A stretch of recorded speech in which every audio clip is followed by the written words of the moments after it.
Hi boardies, this is a video for the how to set up and play game One Night Ultimate Vampire. This is a sequel to the game One Night Ultimate Werewolf, which was also initially called One Night Werewolf, and also I think Ultimate Werewolf. I've played various ones of those. So inside here, this is, as I said, a kind of expansion, a sequel. It can be integrated to the base game One Night Werewolf, One Night Ultimate Werewolf.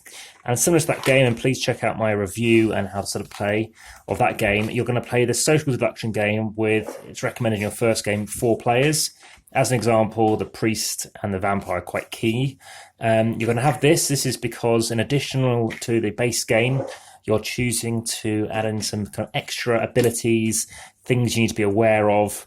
And I'll go through a few roles, but not many, just to give you an idea, as a little bit more complexity to the base game. So everyone's going to be given a role each. So we shuffle down, face down, and hand it out. So you're going to pick who you want to start with.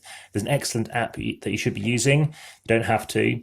And before the night phase, what you're going to be doing is the vampires can be basically assigning things to players, things like the priest can look and say, right, I'm not going to have the mark of the vampire, I have clarity and I can cure somebody. So it's quite a nice in-depth ability to basically have something change and ultimately realize, well, not only are you good or bad, but you're going to have some influence, and it might be something which stops you from taking your active role at night time. So I'm just going to give you a bit more of a background into it.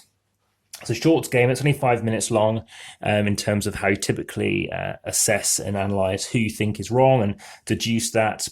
But in terms of this, as I said, 4-player is how you should play it initially. And you're going to place these marks in the center of the game. So these kind of clarity things here. And they're all going to be face down if you're basically going to be assigning somebody stuff. And after this dusk phase, you're going to be secretly looking and seeing what abilities you might have.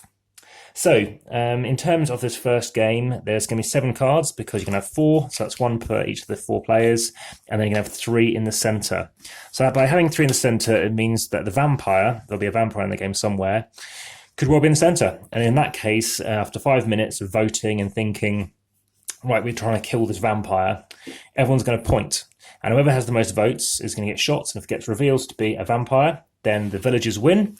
The villagers lose if they end up shooting somebody who isn't a vampire, such as Cupid. Now, equally, if you think everybody is good and you think the vampire's in the center, everyone just points to the left, and that ensures that the villagers also win because they haven't managed to deliberately oust and kill everyone, outright. So you're going to have the copycat in the game. You're going to have, I mentioned the vampire. You're going to have the counts. They kind of work alongside the vampire. And additionally, you're going to have the priest, as I mentioned, the marksman, the pickpocket, and the gremlin. So I'm just going to pop these off to the side for a moment. So yeah, like I said, you can shuffle them around, and you're going to secretly view your card and place their mark of clarity face down near the 3 cards into the table. So you're going to have to deal with these things too. And yeah, you've got to be keeping an eye out on where everybody is and who you think they're doing and what they're doing. Make sure there's no noise in the sense that people making clattering noise as they're moving things around, because that's going to be affecting it. As an example, in the dusk phase, so dusk is the key thing I'll be talking about in this video. When everyone closes their eyes, the copycats, remember they're in the play, they can open their eyes, and what they're going to be doing is looking at one of the center cards. So they have 3 cards in the center, and they're going to pick and become one of those roles. So if they happen to view whatever this one is, then they're going to become disease. And you wake up later and do that action whenever it's told to be, in this instance, the diseased character. Now, you're then going to have that copycat close their eyes. The vampire's then going to wake up. And that includes the counts. There's 2 characters in play, the counts and the vampire. They're going to know about each other and they can work with each other. And what they're going to do is they're going to silently replace a non-vampire's player's mark with the mark of the vampire and place it where the original piece was. So let's just find out where that mark of vampire was. We have the master. These different kind of tokens represent who you are. And somewhere in here, you're going to have the mark of the vampire. As you can see, there are many more pieces than the base game. And that's something that you have to be aware of. This person's being bitten.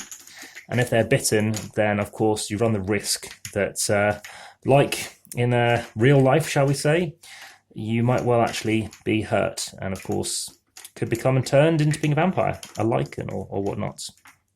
Lichen, I think, relates to werewolves anyway. But just whilst I'm doing this, if you like the video, enjoying obviously the content, please hit the like button. Subscribe if you haven't already, and check out the comments and descriptions, again, the other video. So now the Count's going to open their eyes, and they're going to replace a non-vampire's mark with a mark of fear, and place the original player's piece in the fear spot. So that's going to be going down here. So you could be taking, let's say, the pickpocket or the diseased player, and they're just going to be placed there. So now we know that they're diseased, as an example. So if you know overnight action, if you then see that they're on the mark of fear, then they will not wake up when their roll is called. So now we know the disease has not done something.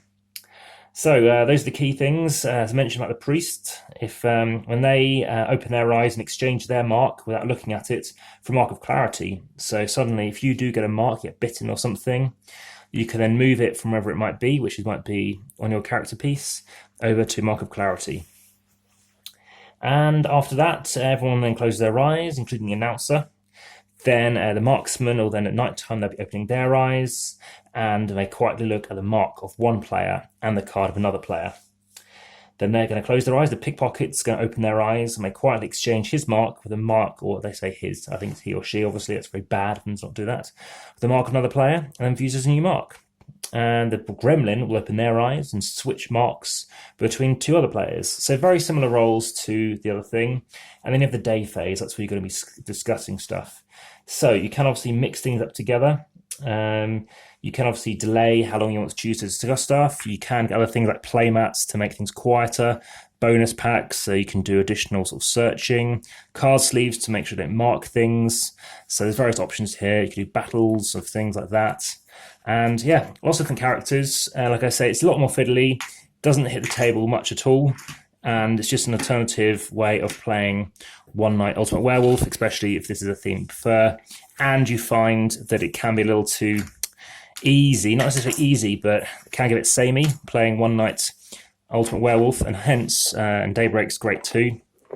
Alien's also fantastic, apart from the cow tipping thing, but unethical. But that is One Night Ultimate Vampire. All the best.